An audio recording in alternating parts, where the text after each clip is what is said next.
Hey everyone, get ready for an incredible journey into the life of one of America's biggest names, J.P. Morgan, the man who shaped America. You won't believe what he accomplished. J.P. Morgan possessed immense wealth, influence, and power.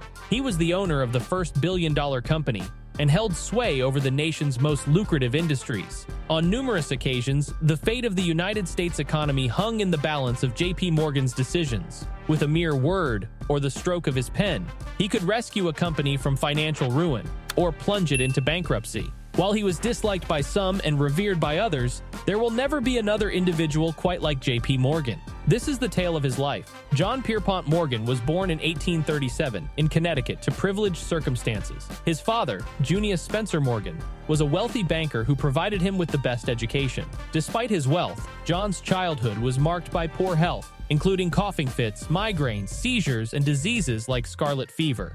Due to his illnesses, he spent his time indoors studying financial statements. At one point, he was sent to the Azore Islands to recover from rheumatic fever.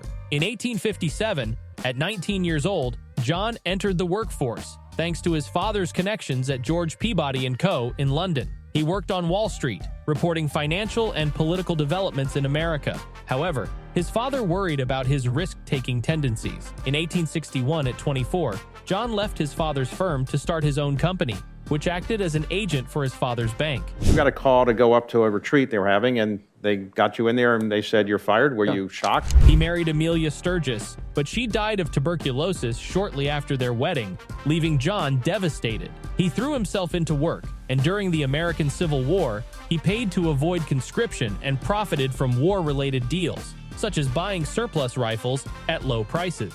John's involvement in profitable wartime deals caused controversy, but he would soon face even more significant controversies. In 1871, John recognized a golden opportunity to partner with a prominent financier, Anthony Drexel, to establish a private merchant banking house known as Drexel, Morgan & Co. This venture later became J.P. Morgan & Co., which John managed throughout his life, serving as the precursor to today's J.P. Morgan Chase. During his early career, John mainly facilitated deals, connecting wealthy investors and visionaries for a share of the profits. As his wealth and reputation grew, he began financing projects independently. His first significant investment was in the American railroad system, which at the time had multiple competing companies. While others saw fierce competition in the railroad industry, John saw potential in consolidation.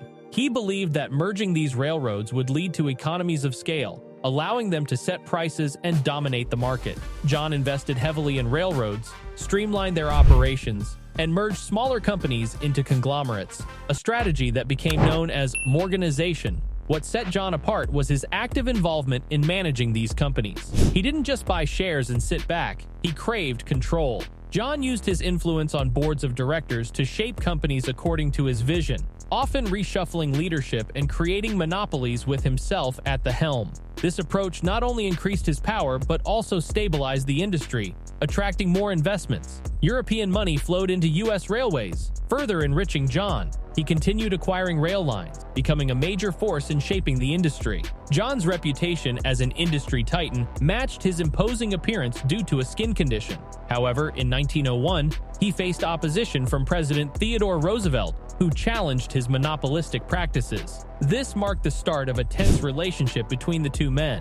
Despite setbacks, John remained ambitious and was planning even more audacious ventures. In 1901, Carnegie Steel peaked as it dominated the steel industry and ranked among the nation's top companies. Despite annual profits of $40 million, Andrew Carnegie sought retirement and a buyer for his company. Enter John, who convinced Carnegie to set an astounding price of $480 million, a record-breaking deal. Remarkably, John agreed instantly and admitted he would have paid $100 million more.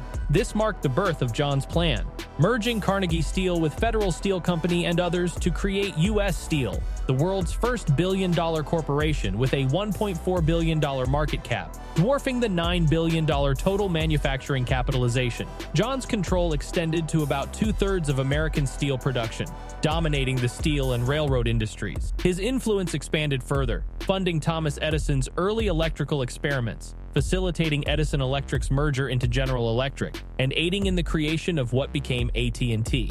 John's unmatched ability to unite and transform companies into giants was evident. but challenges loomed ahead. In 1893, the United States found itself in the grip of an unprecedented economic downturn. This crisis, unlike anything the nation had previously experienced, was the grim consequence of decades of unrestrained growth and unbridled investments. The bursting of this economic bubble sent shockwaves through the American economy, resulting in a cascade of dire consequences. Stock prices plummeted, losing nearly half their value, leading to the closure of thousands of businesses and the bankruptcy of hundreds of banks. Unemployment rates soared across the nation, painting a bleak picture of economic despair. The crisis even spooked foreign investors, who hastily exchanged their American bonds for gold, depleting the country's gold reserves. At that time, the dollar was tied to the gold standard, allowing anyone to convert their paper money into physical gold, instilling confidence in its value.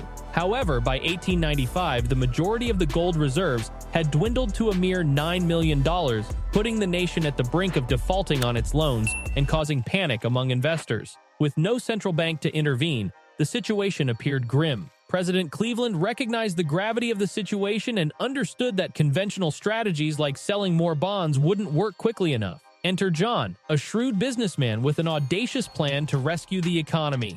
John proposed forming a private syndicate comprised of influential bankers and foreign investors to bolster America's gold reserves. This syndicate offered to purchase $65 million worth of 30-year gold bonds using 3.5 million ounces of gold. Thanks to an old Civil War statute, President Cleveland swiftly approved the deal without waiting for congressional consent. In just 22 minutes, John's team acquired all the gold bonds, stabilizing the financial markets and restoring faith in the economy.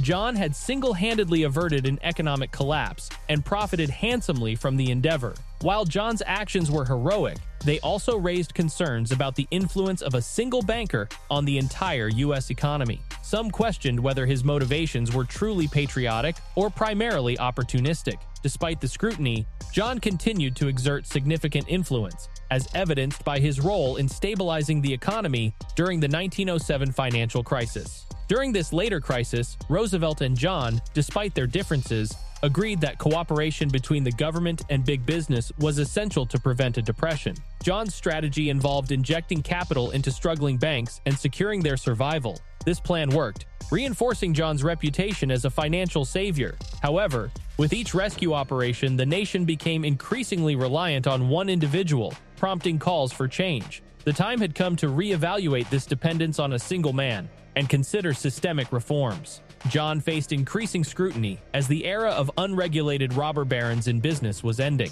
The American public grew tired of a few wealthy individuals having immense power. He was called to testify before the Pujo Committee, which aimed to investigate the extent of Wall Street's money trust and its impact on the American economy. John became the prominent figure representing Wall Street's influence during the committee hearings. Despite his financial success, John's mental health deteriorated, leading to multiple nervous breakdowns, exacerbated by negative media portrayals. Ironically, he almost boarded the Titanic, but withdrew due to health issues. The Pujo Committee's investigation laid the groundwork for the establishment of the Federal Reserve, as it was clear that relying solely on a few wealthy individuals to fix the economy was unsustainable. Unfortunately, John passed away in 1913. After his death, his son continued to expand the family business, leading to its consolidation and mergers, including the significant 2000 merger with Chase Bank to create J.P. Morgan Chase, now the world's largest bank by market capitalization,